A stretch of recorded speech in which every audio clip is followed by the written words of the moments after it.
College Tip-Off 2025 is upon us, and the season is almost upon us as well. We're talking the UNC men's team, the Tar Heels, here in this show. Sarah Holland and Kevin Holden. Sarah, your first season in the Triangle covering men's basketball, but obviously you and the rest of the world were watching this craziness that happened with UNC last March, getting into the tournament. This team was, well, first of all, let me put it this way. There was a point in the UNC season where they seemed like pretty much a long shot to make the tournament. And by a point, I mean Selection Sunday.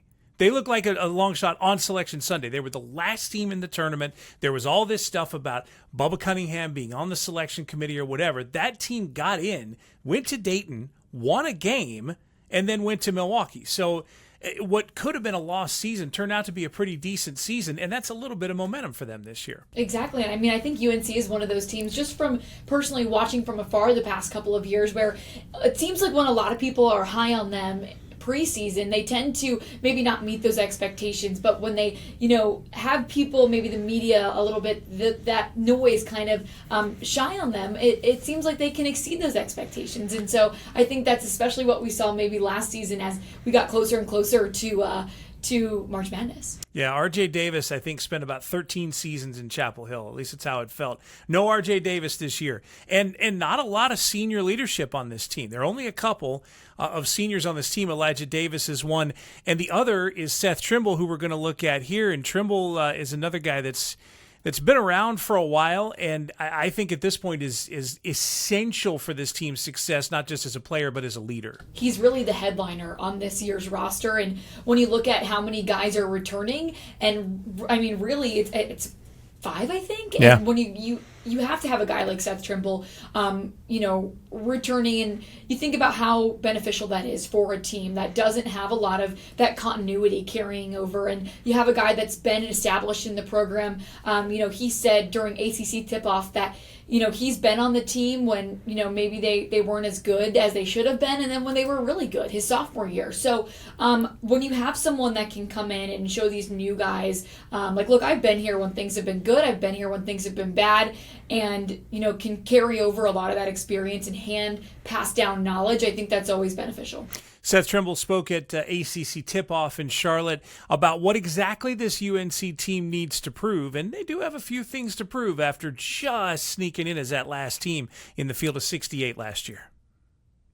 I think a team that always feels like they have something to prove can go a long way. So, I mean, without a doubt, I know I got something to prove to myself, to this university. I know the team should feel that way. I mean, after the performance that we put on last year. What do you want to prove? That we can be that team. That we can be that team at the end of the day. Everybody in their individual goals will get taken care of. So that's Trimble and his thoughts about this team. And obviously Trimble will provide some help at his position. But Hubert Davis was talking about this during tip-off as well. One of the things that UNC can do to be successful this year is size, not just their bigs, but size across the board, size position to position.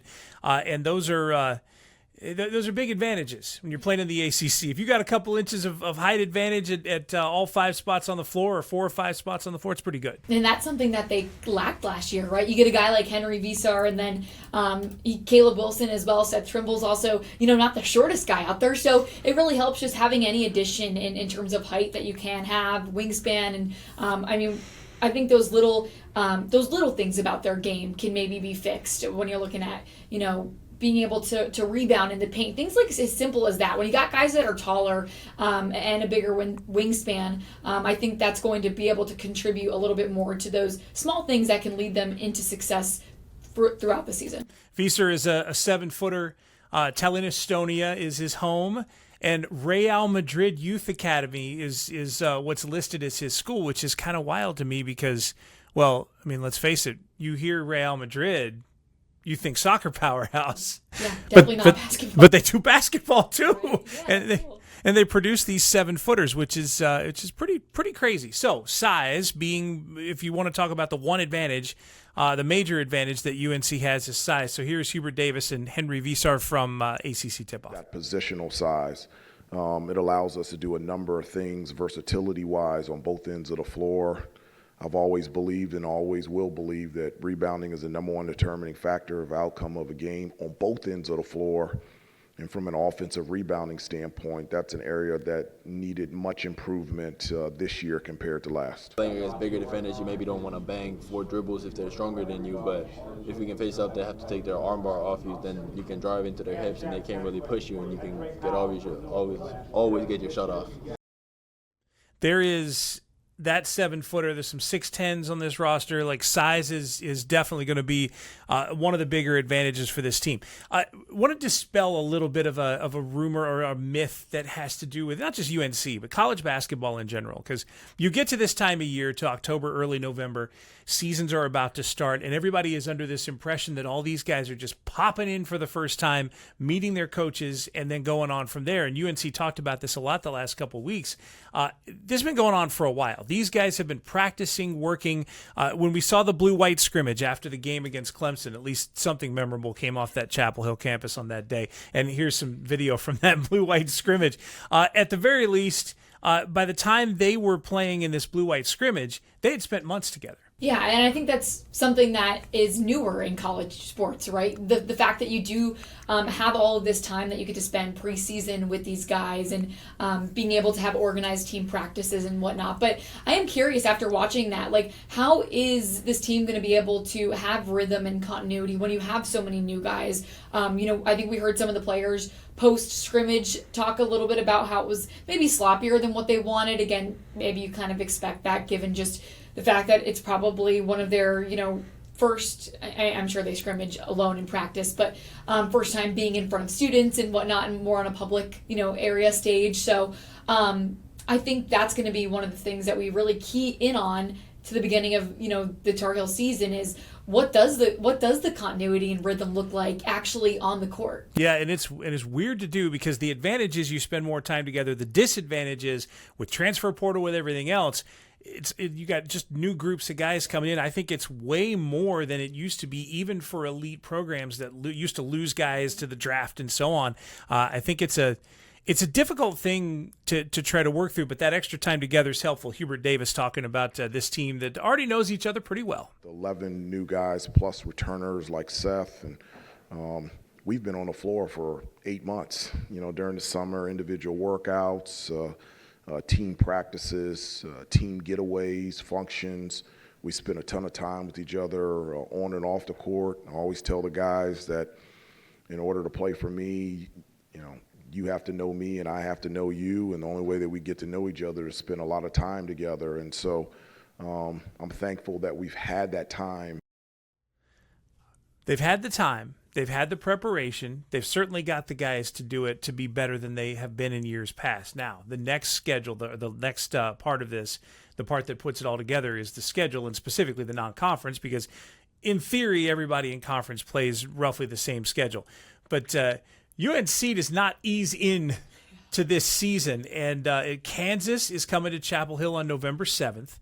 Then you've got Michigan State. That game will be in Fort Myers as part of a Thanksgiving-era tournament. That's actually on Thanksgiving Day. There's Kentucky in Lexington on December 2nd. There's Georgetown and Ohio State in Atlanta in the CBS Sports Classic December 20th. Wow, that's a lot, isn't it? Yeah, and I mean, they're going to be tested early on with the schedule like that. And it's going to, right off the bat, I think we're going to be able to see how they're exposed, right? What are they good at? What are their strengths? And then what, on the flip side, do they maybe need to work on? Because when you have a schedule like that to open up the year, it's not going to be easy. There are two things that come to mind when it comes to conference schedule for UNC. And they're the other two triangle teams, because obviously UNC and Duke are just, that's as good as it gets in college basketball in a regular season rivalry. It's insane. It's just fantastic, and it's fun to watch. But there's also now a whole new element with Will Wade at NC State, because not only has Will Wade brought all this noise to Raleigh, and I don't want to dismiss it. I'm not dismissing what he's saying. But Will Wade is a confident man, and he has gone out and acquired a lot of players. It's a brand new roster basically at NC State, and those guys legitimately believe that they will give UNC and Duke a run for their money. Do you think that, does it enter into UNC's mind at all that, okay, Duke is a rival perpetually, right, but NC State means business this year? I think so, right? You think about maybe a little bit of that added pressure that might be on the Tar Heels this season with NC State, grabbing a new head coach and so many new pieces. And I mean, the pieces that NC State got, they're they got really good guys. They got experienced guys on their team now. So I think, whenever you have a team that is kind of, knocking on the door a little bit, you start to sweat. So, and I think that's definitely, maybe how, UNC might be feeling. Hubert Davis might be feeling a little bit of pressure, got a new coach in town, and you got to, still prove that you can beat them and be towards the top of the ACC. But I mean, we are blessed to live in this area and get to cover 3 of the best teams in the ACC, and I think it's going to be a really fun season. And it is a legitimate 3-way dogfight. Yeah. I mean, they compete not just for the attention of fans, but also for wins and key wins in the conference. It's one of the cooler things that happens. Now, on the flip side, in the ACC schedule is this new thought. Now they've gone back to 18 games from 20, which is helpful, I think. 20 was a ton. It really is. It's a lot. So they're back to 18, which helps give the flexibility a little bit. But what the ACC has not changed yet is the geography, which means there's a point in UNC season. I was just looking it up. That's why I was looking down here. January 14th, they play at Stanford, and January 17th, they play at Cal. Okay, so they're at home on the 10th. Then you go out west January 14, 17, and you're back home to face Notre Dame. And football teams are learning this too as the ACC has changed. How do you prepare? It's a 5-hour flight. Yeah, I mean, we went through this at the beginning of the football season too. Like, well, what do you even do? And it's kind of a new age for these college athletes because, right, you're used to maybe taking a bus and going a few hours, maybe taking a plane here and there, but staying at least on your coast or within a couple hours. But, when you start to factor in, okay, like we're going across the country here and not only playing one team, but 2 teams and then having to come back home, and you got 2 different ends when you're talking about, them going out and playing Cal and coming back to, to Chapel Hill. It's hard. I think it's going to be a learning curve, honestly, these first few years for student athletes, because at the end of the day, they got homework to do. They, might have some exams. Maybe it's not as crazy as for some of the basketball players and college athletes nowadays. Maybe they get some more leeway. I'm not sure how that works with a lot of these really great universities, but yeah, I think it's going to be an interesting factor, and I guess we'll see when it happens if how the guys look out on the court. She's Sarah Holland. I'm Kevin Holden. We're getting you ready for UNC's men's basketball season. Of course, we've got other tip-off shows as well. If you check those out on CBS 17 Plus, we're talking Duke, we're talking NC State, and we'll talk about the women as well. What a tremendous season ahead! Should be a lot of fun. Thanks for joining us for College Tip-Off.